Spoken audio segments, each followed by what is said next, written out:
Thank you so much. Okay, I would like to just, first of all, thanks India Digital Summit 2025 for organizing this panel discussion and also inviting esteemed panel members into this topic of mental health and the digital revolution in the wellness space. Mental health is a very intriguing topic. We've been talking about in this society where there are people suffering with a lot of mental illness aspects, and how we have grown, historically, always seen illness as the main factor and associated with mental.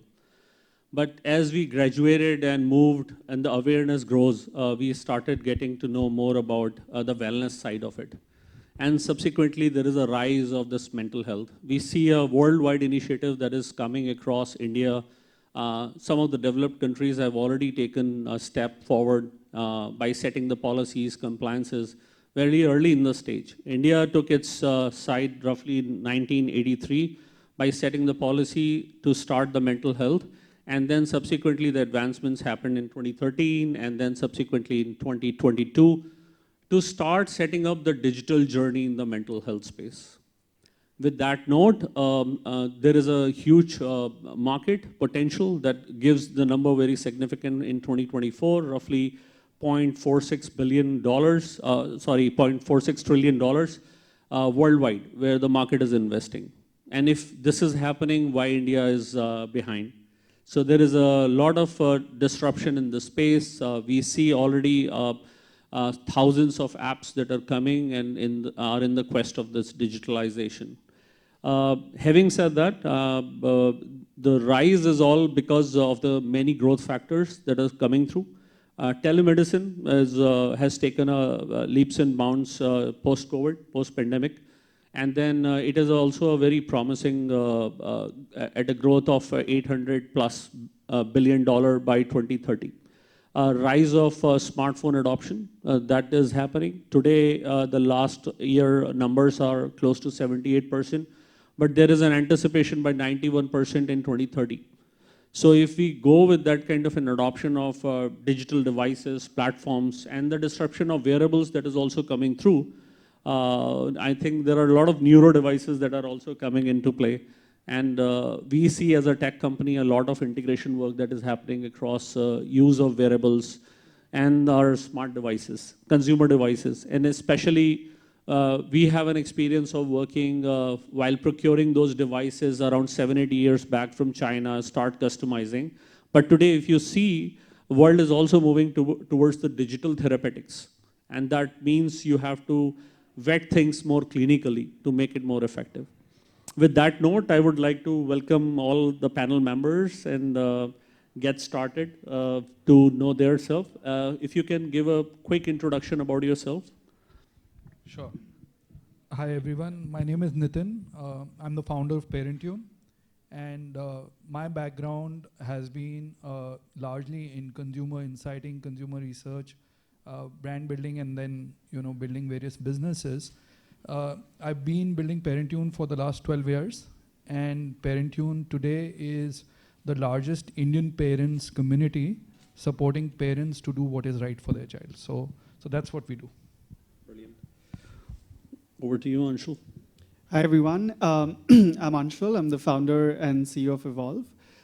Evolve today is the world's largest mental health app specifically for the LGBT community. That's an area where we found a lot of niche and focus. We are building India to the world, so we have over 1.5 million users from all around the world. My personal background is very far from mental health, so I started my career in finance in the UK, working in oil and gas, so as far away as possible from where I am today.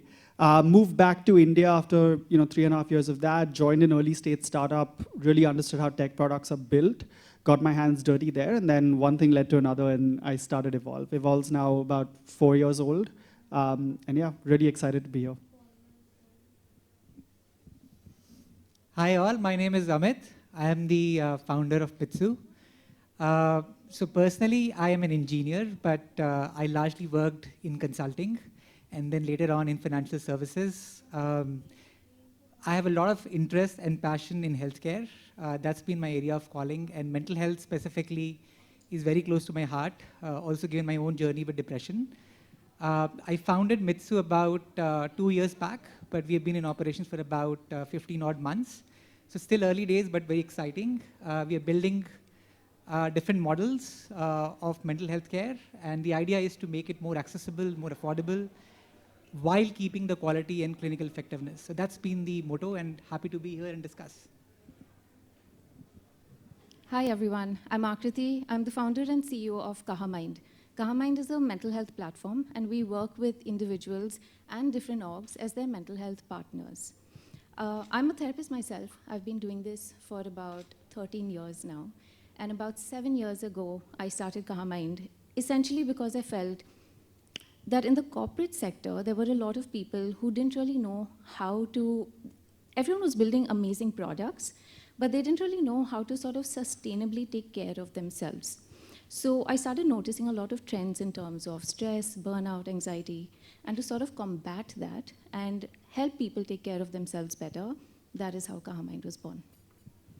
Thank you for the introduction. So let's get started. Anshul, I'm quite intrigued in terms of looking at this particular space, based on the way we see the industry. There are roughly around 20,000 plus kind of an apps in this mental health space.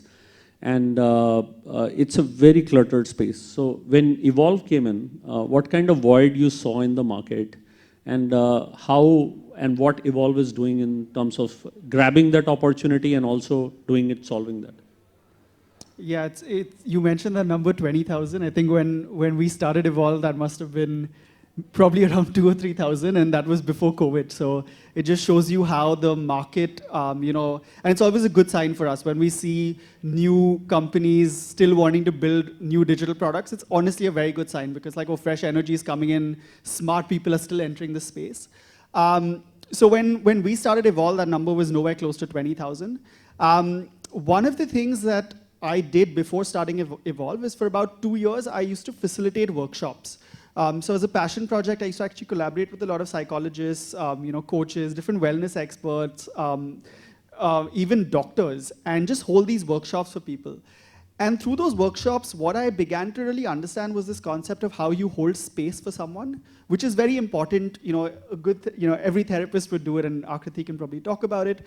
But when it came to apps, and what holding space does is, it's never going to judge you. It's not going to tell you something.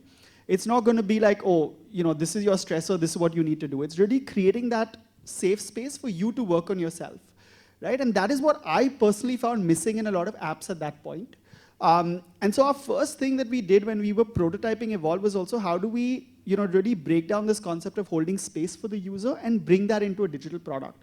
I think that itself was something very unique at that time, and we've seen a few other apps do it around that time. But again, throw back to 2020 when it was only mindfulness apps, just largely content-based. So I think that is something we did differently. And obviously after, being in operations for 1 or 2 years, we realized that we needed to stand out. The app is, finally you're just one of thousands of apps. And that is when a couple of experimentations and, one thing led to another, and we really honed in on the LGBT community, and that has really skyrocketed our growth since. And I think it's helped us really find a niche in a crowded space. Thanks for answering. And that is a follow-up question I have for you. I mean, looking at the diverse user group we are already addressing in this mental health space, especially when it comes to LGBTQ, what kind of adoption techniques you keep in mind and strategies you have in mind to address and work for this community? Sure. So maybe just giving you one data point on why we decided to focus on the LGBT community also is in the US today around 15%, 10 to 15% of adults identify as part of the community. And their propensity to seek out solutions or interventions for mental health is typically 2 or 3 times the, someone who's heterosexual, right? When you actually just combine those 2 data points, you realize that probably 20 to 25% of the market for mental health in the US will actually comprise of members of the community, right? Now, what we did was we focused, of course, being digital, being bootstrapped. Our best bet was actually to, focus on App Store optimization, so that, we start ranking for certain keywords like mental health or self-care.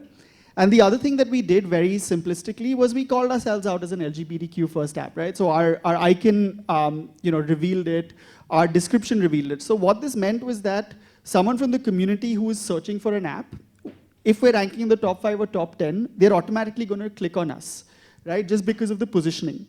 So that led to a very efficient acquisition channel.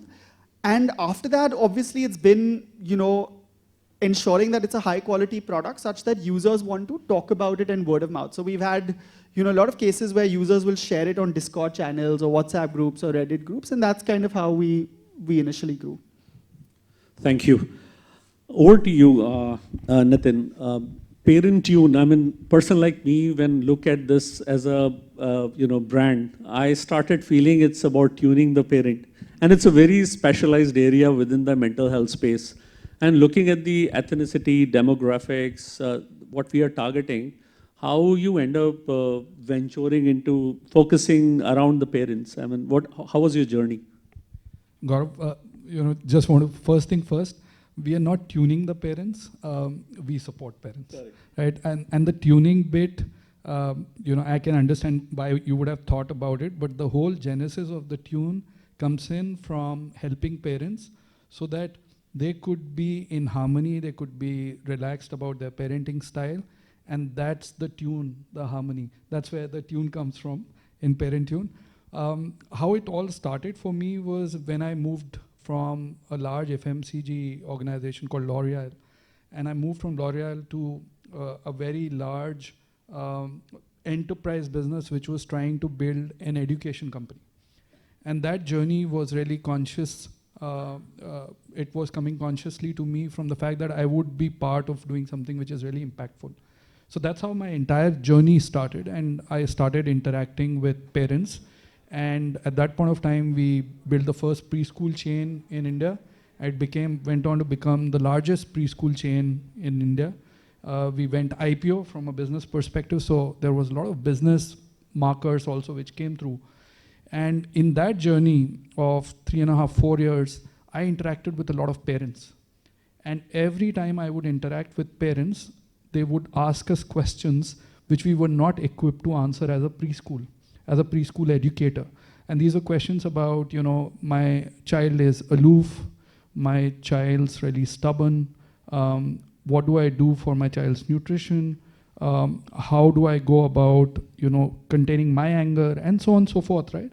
And then the health, the immunity of the child. And we used to think that should we have these experts sitting in our preschool trying to solve these questions for parents? And that's how the thought started happening for the first time. Eventually, in the journey, I noticed there were 3 big challenges, and they still exist even today. One was, when parents look for resolving a doubt or they have a concern, they turn to their friends and family. They get really conflicting advice, and that confuses them. Then it comes to internet, wherein they start searching, and everything ends up leading to cancer or brain hemorrhage or something similar than that. And it's really building up anxiety there. And then the third part is wherein if it is really becoming closer to SOS, then I need to reach out to an expert. So here are 3 stages what a parent faces in the journey of raising the child. That is what made me start Parentune, and we solve this by solving all these problems for parents really promptly. So a parent is part of a community, and community is the core of what Parentune is, wherein you can talk to like-minded parents, you can share things without any filter, without being judged. So you can talk to fellow parents, then you can talk to experts, and you can talk to them like within minutes. It's unlike a scheduling app wherein you can get really quick response. We solve 96% of parents' queries within 40 minutes. And we solve 35% of them within 5 minutes. So that's the delta which we brought in the ecosystem. And then comes in the learning part. Something as important as parenting, there's no coaching, conditioning today available. Parentune has something which is called Parentune Learn, wherein parents can go and pick up a course of 15 minutes, half an hour, 1 hour, depending on their interest. So this is how we've been solving parents' queries and doubts, and not letting that anxiety keep going up in those 3 levels. How we got discovered in a big way initially was through our community, because parents shared what they found useful and they brought a lot of parents. And if you can believe that, our first 1.5 lakh parents on the community were all spoken by someone in Parentune. Like, we spoke to them over a phone call or in person. And we verified the community right from the beginning, made a safe space, and then on top of that, all these other solutions have come up. So that's one of the big reasons, I believe, why we grew the way we've grown. Thanks. And I have a follow-up question to that. When you are building such solution, looking at parents in such a hybrid family setup or in a nuclear family setup, or adoption is also one of the other aspects. And there are, I'm sure there's different categorization. How do you think one solution fits so much diversified needs?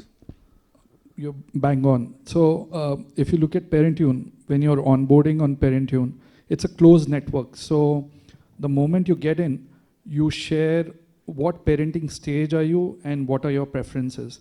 And coincidentally, we also have these preferences, single parent, so you can choose the option of single parenting, and then the personalization changes, the offings you have changes, and the entire solution design is done in such a manner that when you are speaking to an expert or a counselor or a doctor, they know what's the parenting stage and disposition you are coming from.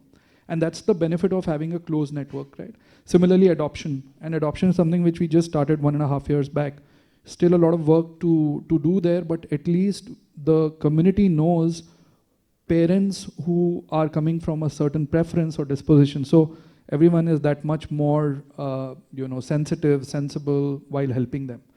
So there's no generalized information on Parentune in that sense. Thank you. I go over to Amit, and Mitsu Care, you were the digital one as a channel, and then I also heard that you have started the physical setup based out of Powai. So looking at this whole digital setup, what kind of unique challenges you see in terms of your accessibility, the affordability, and especially the clinical effectiveness that you can also ensure while offering this varying quality of care? Right. So I think, first of all, Gaurav, it's important to mention all of these in the same sentence. That, of course, we talk about accessibility and affordability, but we should not forget the clinical effectiveness. In the end, the solution has to be beneficial for people. So you're right. I mean, India is still an early market, relatively. Accessibility, to an extent, is being solved with technology. Like you talked about, the whole growth of teleconsulting post-pandemic. To some extent, now it's possible for people to access mental health care. Of course, this will get challenged as we scale up, as demand grows, because then we'll have the problem of supply, good quality of therapists. But it's been a helpful development for India. Affordability, yes, that's a challenge, because if you look at especially therapy, therapy is expensive, simply because if you look at a therapist is in a way selling his or her time, right? A therapist only has about 6 to 7 hours to give, and that is of value. So in India, of course, most people pay out of pocket, and that becomes expensive. Insurance has come in, but it barely scratches surface for mental health. It's largely still based on hospitalization, which is a very rare event for most mental health cases. So affordability is a big challenge, as you rightly said. And then finally, the quality, which is something that we were very mindful of. We wanted to build something which was at par with the best across the world. So clinical effectiveness, which is, while you're banking on technology, we're not forgetting the clinical science, making sure that whatever is being used is all evidence-based, clinical, scientific, so that people can benefit. And it's also measurable. So that's something which we also do at Mitsu. We also measure the outcomes using global clinical scales, just to ensure that while we're building in the affordability and accessibility, the clinical effectiveness is maintained. So that's how we look at it. Wonderful. So how your integration now with this new physical setup that is coming, is it like well integrated where the customer will have earlier the digital experience, but you may also be having this physical experience? Can you throw some light on that? Right. So right now, we basically have both of these offerings for consumers. One is, of course, people who want to take just pure play online help. It could be because of convenience factor. It could be because it's much more affordable. But we also have the clinic option now. What we have done is we've also integrated, like you rightly said, the application with the clinic. So what happens is when you have your in-person consultation with your therapist, naturally there's a lot of work that happens between sessions, right? So you basically you work on certain skills, you work on certain activities.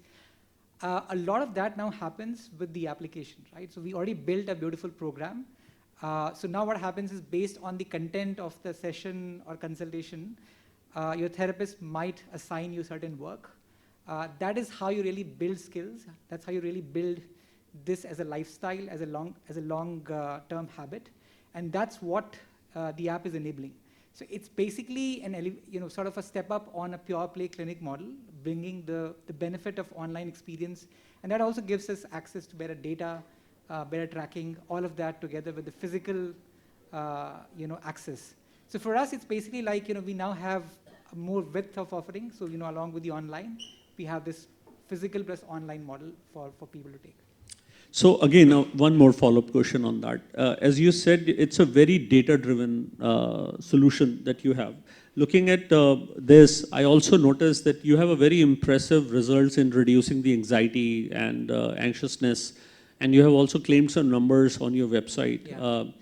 Would like to know, how do you measure and track the user progress during this whole journey? Right.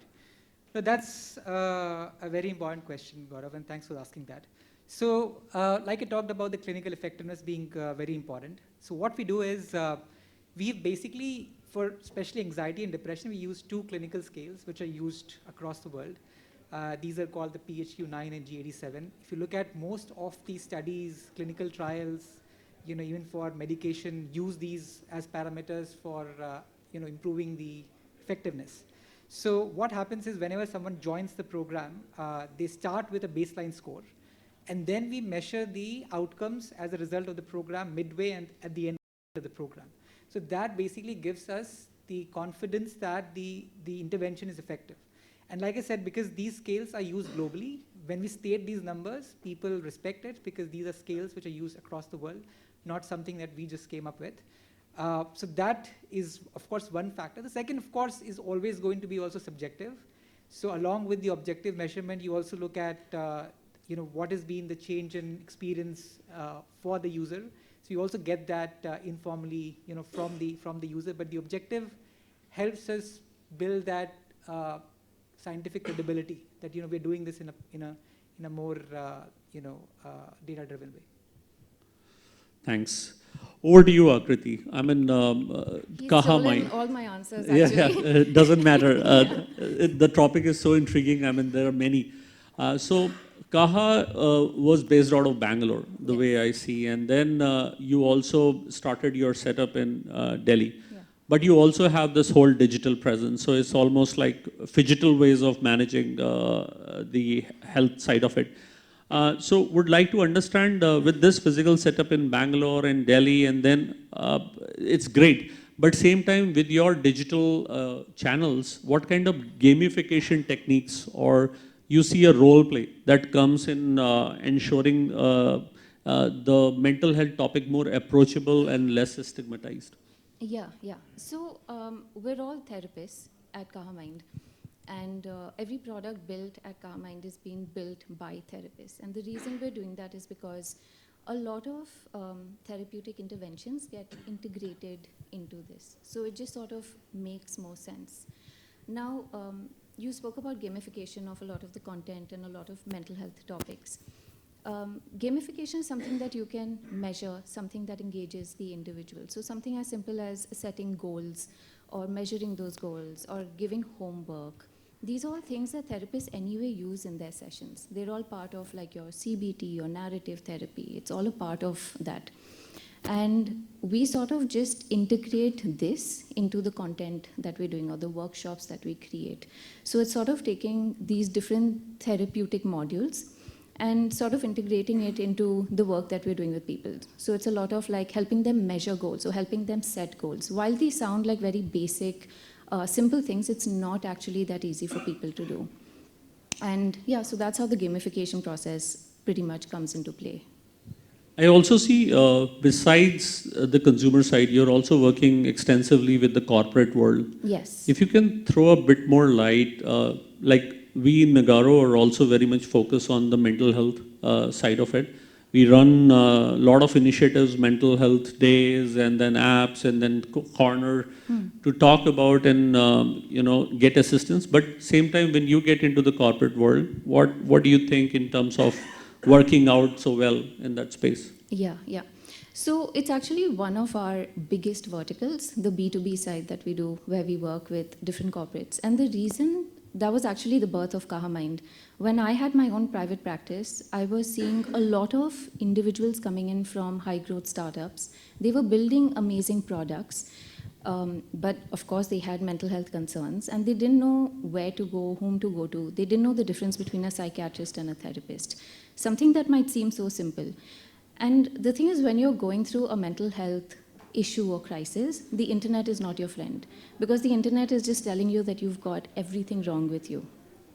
So I started noticing a lot of these statistics of people coming in for help. And that is how Kaha Mind was built, because I wanted to create something for high growth orgs. Something I was very particular about was that I did not want to be an EAP. And the reason I did not want to be an EAP is because a lot of EAPs focus a lot on treatment. I wanted to focus on prevention. The idea was to create a system that is more sustainable. Not that, shit has hit the fan and now I need to go and I need to get on medication or I need to visit a therapist, but more about how do you integrate taking care of your mental health on an everyday basis. So the startups that we work with as well, the work we do with them is extremely tailored. So we work with startups that are size agnostic as well as sector agnostic. So we work with financial companies, ad agencies. We work with companies that have just 10 to 15 people and companies that have about 3,000 people. So obviously every company has its own personality and you can't use the same program across all orgs. So we change the way we work with different companies. So we do a lot of workshops, we do a lot of leadership work, because especially in orgs, you understand that values flow top down. If the founders and leaders are in line with taking care of your mental health and there is no stigma attached to it, automatically you notice everyone in the org starts speaking a different language. There is a sense of a safety that's created, especially psychological safety in all these orgs. So that is what we go about sort of creating, and we do this both in person as well as online, because there are a lot of people, and the companies that we work with also, a lot of them are global. So sort of having an online presence really works very well in that case. And yeah, so as I was saying, so it's a lot of prevention versus focusing on a lot of sort of treatment. Yeah. Thanks. Just curious and would like to check if you have any numbers in terms of, let's say you said finance, and any industries where you see the mental health levels are different based on the type of industry you are in, because I know culture plays a lot of role of the company, but still the industry element also has a relevance. Let's say if I'm working in a trading world, probably my stress levels are very different versus if I'm working in an entertainment world. Yeah. It's a good question, but it's a little difficult to answer only because I think nowadays the ecosystem itself, no matter which company you're coming from, it's such a high-paced world that everyone is sort of on this treadmill to perform. Now, whether you come from an industry of ad agencies, or whether finance, or whether you come from a pure, engineering background, I feel right now it's all about like providing results. And so it's pretty much similar across. Something interesting that we do see is that younger people are a little more open to taking care of their mental health. When I say younger, I'm talking about people in their 20s, 30s, 40s. In fact, now a lot of parents are getting a little more aware. So we're also seeing much younger people, like teenagers, who want to take care of their mental health. So we see people being a little more open.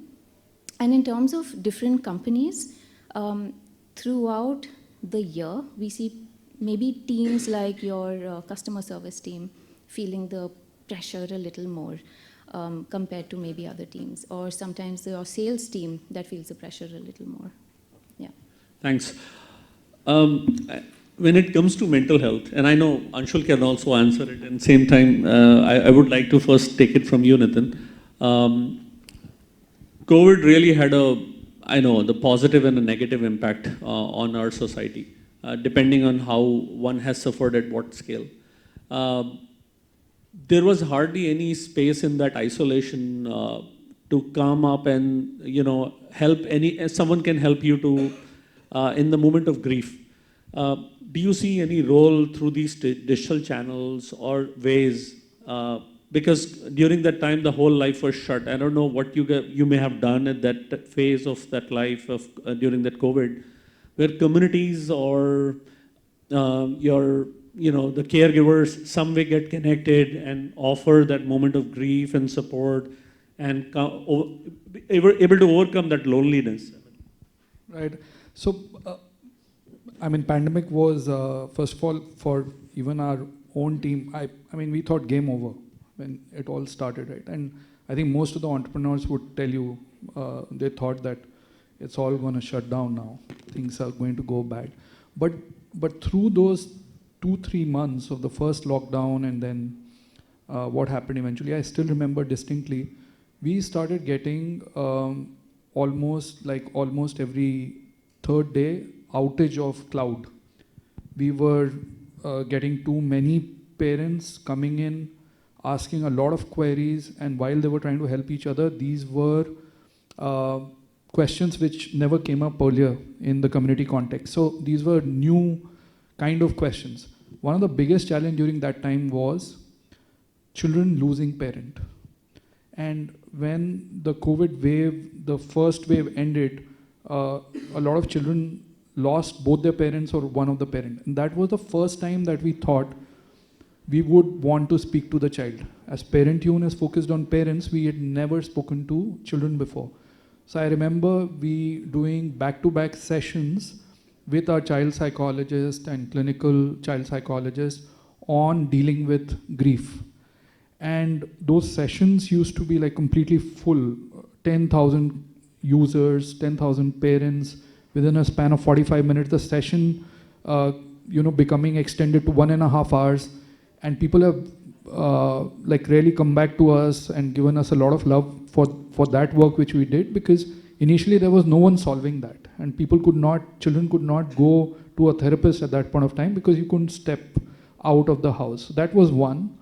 And the second was when, babies were not being vaccinated. And that was a big issue. There was no vaccination and parents were really worried what would happen to my child's health if they are not vaccinated on time. So we solved that also with what we started calling live workshops. And we got our experts, pediatricians, gynecologists, they were on these sessions for 1 hour every day, just taking questions on what parents need to do about their child's vaccination. So that, and then later on, we did story time for children. That is again another thing which we did with children directly. So those 2-3 cases actually completely changed our DNA also around COVID. And today we do all of these much more regularly. Thanks. Okay, I think just to be mindful of the time, I would like to just have 1 or 2 questions quickly, and anyone can take up and answer.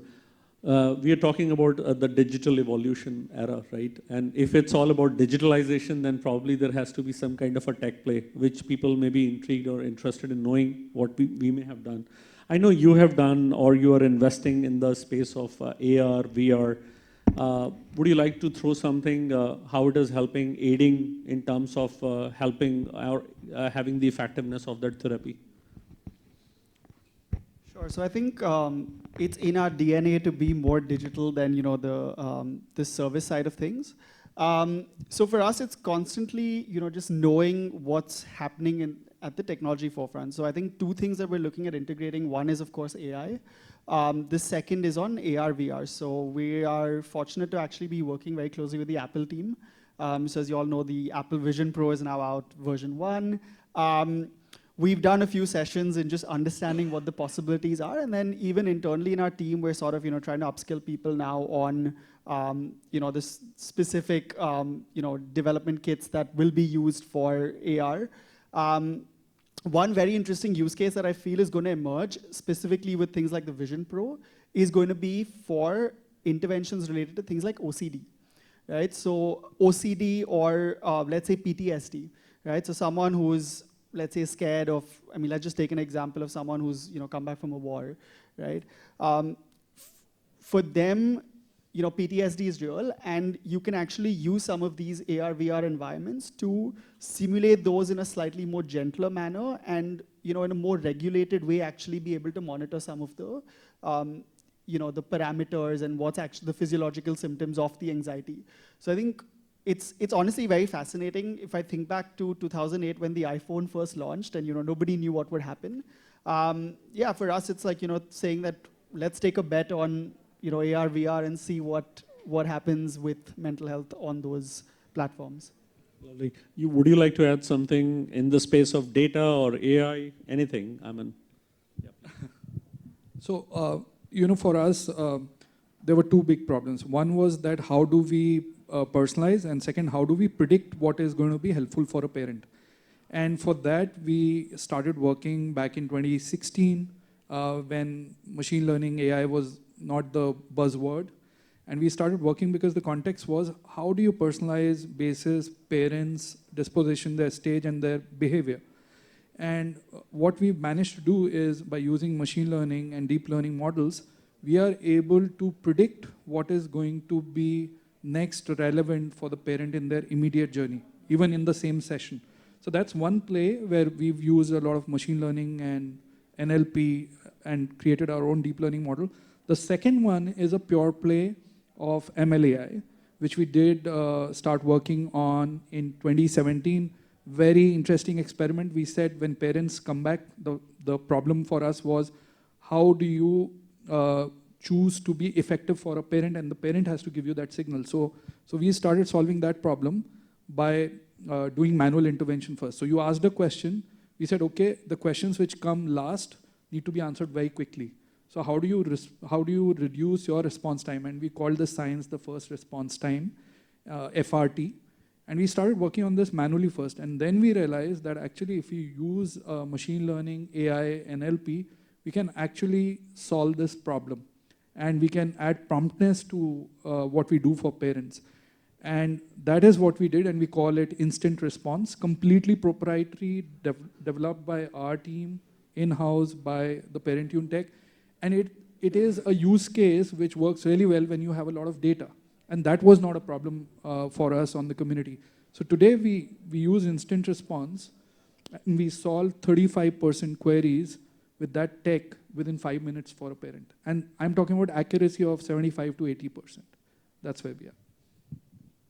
Thank you. I'll open it now for the audience. If anyone has any question, would you like to ask? Yeah.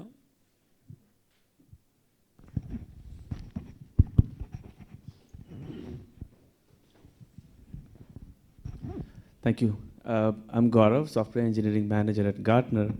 My question is to some or all of you.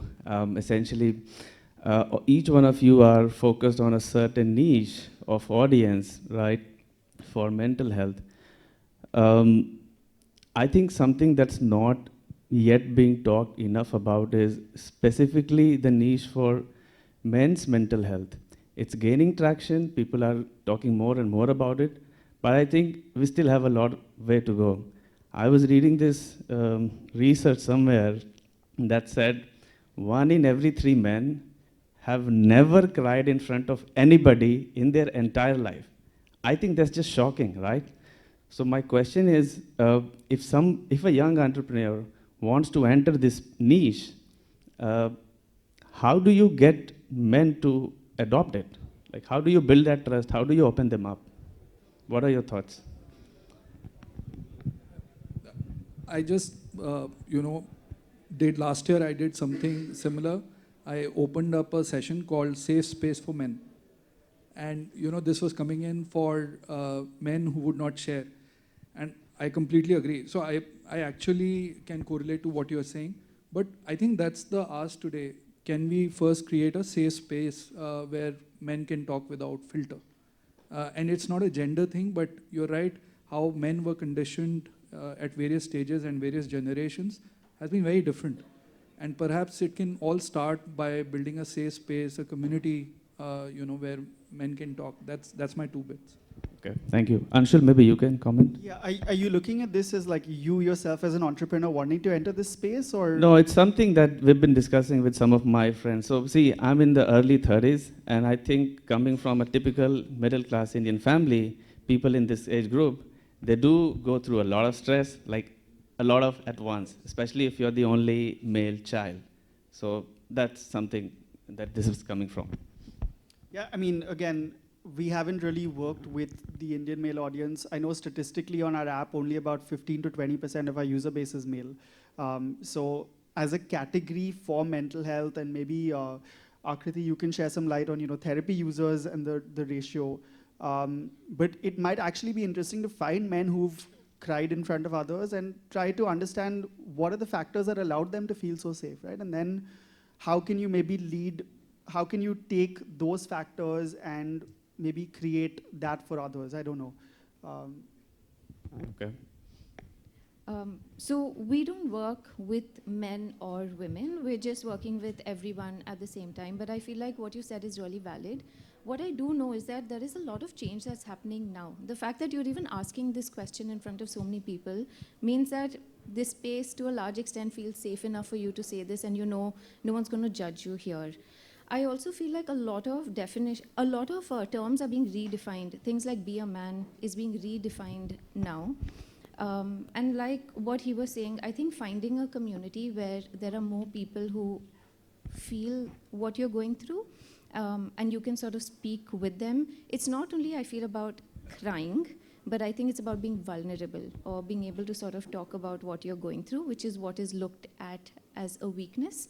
But I feel like if you're able to find spaces like that, which I know a lot of those do exist, there are also a lot of podcasts around this that you could also listen to. I know Yuva has come up with an entire section of series called Be a Man Yaar, which just does this thing where they interview a whole bunch of men, like influencers, actors, and they talk about stories about their own lives, places where they've had to be very vulnerable. So I think the more you sort of surround yourself with all of this, I think the easier it's going to be for you to be able to take those steps as well. And for me personally, as a therapist, I work with a lot of couples, I work with a lot of males, and a lot of leaders in the ecosystem. And I can definitely say that everyone feels what you're feeling, and everyone is very consciously trying to change that narrative. This doesn't happen overnight, but I feel like we've still made a huge difference from when like our dads were our age. Yeah. You would like to add? Yeah, so just to add to what everyone just here said, so I think there are 2 parts to it, right? One is, from the larger narrative or society perspective, I think that's a larger change. And I think if you see the portrayal of mental health, it's improving. I see a lot of new age cinema, good content where the protagonist of the movie or of the series is shown accessing therapy. So I think all of these factors play a big role. Because as a business, as a startup, you're always limited by how much you can do to build awareness. Of course, we do it, but a lot of it is also playing out in in media, in cinema, etc. From a startup or from a business perspective, like Anshul also mentioned, I think, you have to look at preferences, right? Not just men versus women, but different people have different preferences. It's possible that men, maybe do not prefer as much of a conversational approach. Maybe they are more likely to adopt something which gives them their own space, don't have to discuss everything all the time. So from a solutioning perspective, of course, one can do all of that. And then there's a larger play, which is at a societal level, which is also being thankfully improved. I think we can take one more question. We can also stay outside for some time. Yeah. My name is Kaha Singh from Safety TPA, CEO, Insurance TPA. My question is to all of you as entrepreneurs of mental health. What are the practical problems that you were facing while the consults were ongoing? Some of them might question the validity of your registrations, or the internet connections not being valid, communication, or somebody asking for an extra slots. What are the practical problems currently ongoing? Number two, even though the taboo has been broken, currently, even in urban population, you see only a niche still accessible to mental health, but there's a long way to go for the rural interception also. So how do you think such mass communication or such mass penetration can be done from your angle?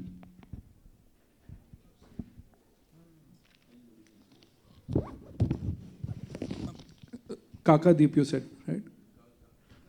Gagandeep, sorry. Gagan, great question. So if you look at the entire internet ecosystem, first let's see like what's happening. Close to now 60-65% folks who are using internet really actively, right? And hence the divide between the so-called urban internet users and the upcountry internet users is dwindling, right? They are already adopting YouTube, for example, is really, really popular, is massively adopted. WhatsApp is massively adopted. So I think one of the big factors is going to be accessibility, which I think is getting solved. And various players making internet really accessible is solving that.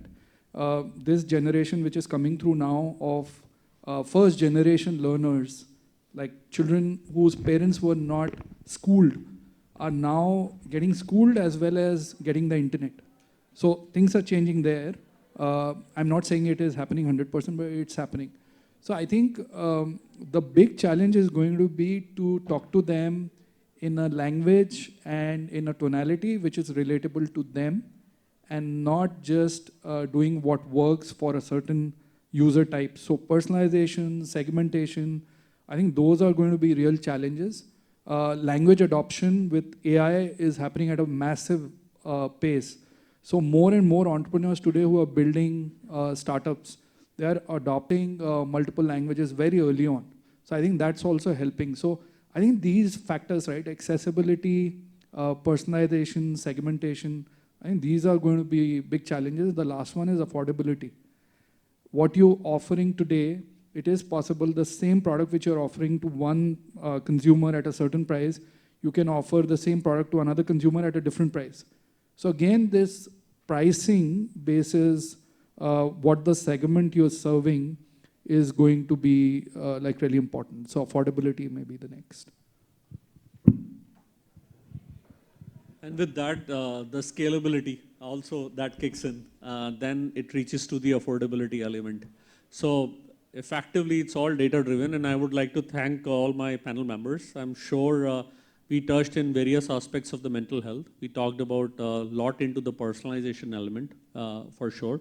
And that means there is a lot of potential when it comes to data-driven decision-making in terms of the clinical space. So again, thank you for sharing your valuable insights.